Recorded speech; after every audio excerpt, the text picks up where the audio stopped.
श्री गणेशाय नमः. श्री स्वामी समर्थ. जय जय स्वामी समर्थ. रामकृष्ण हरी वासुदेव हरी.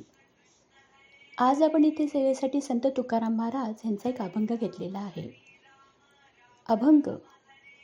शब्दा नाही धीर, ज्याची बुद्धी नाही स्थिर. शब्दा नाही धीर, ज्याची बुद्धी नाही स्थिर.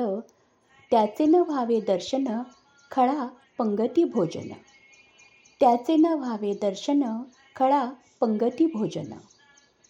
संतांची जो निंदी, अधम लोभासाठी वंदी. संतांची जो निंदी, अधम लोभांसाठी वंदी. तुका म्हणी पोटी, भाव आणिक जया ओठी. तुका म्हणी पोटी, भाव आणिक जया ओठी. अर्थ. इथं संत तुकाराम महाराज अशा व्यक्तीचं वर्णन करतायत की जी व्यक्ती परमार्थ फक्त परमेश्वराकडून काहीतरी प्राप्तीची अपेक्षा ठेवून करते. जीवनात प्रत्येक गोष्ट ही मिळतेच असे नाही, पण अशा लोकांची बुद्धी स्थिर नसते.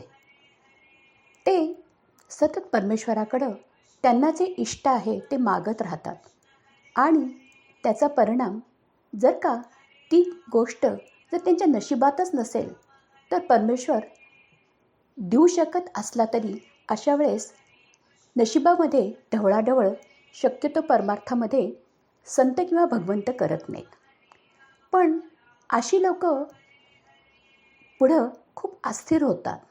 ते देवाला कोसायला सुरुवात करतात.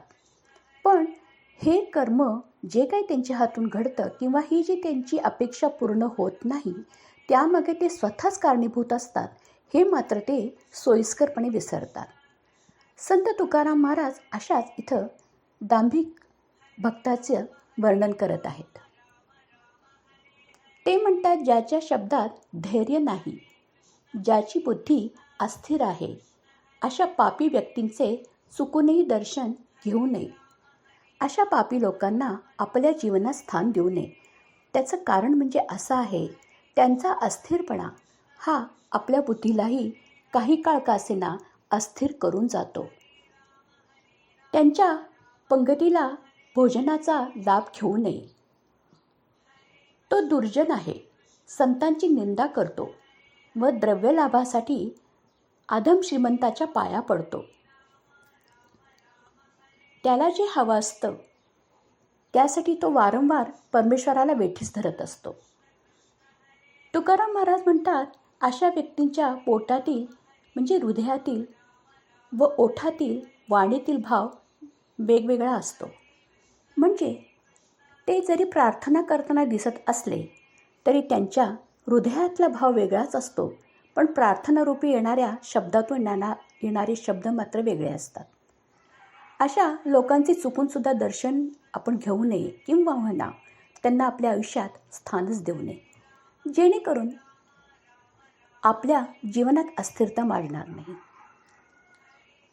काही माणसं त्यांच्या डोक्यातले अविचार, अस्थिरता आपल्या डोक्यात घालण्याचा प्रयत्न करतात आणि आपले जीवनही अस्थिर करून टाकतात. म्हणून अशा लोकांपासून 4 हात दूर राहणे हेच खरं श्रेयस्कर असतं.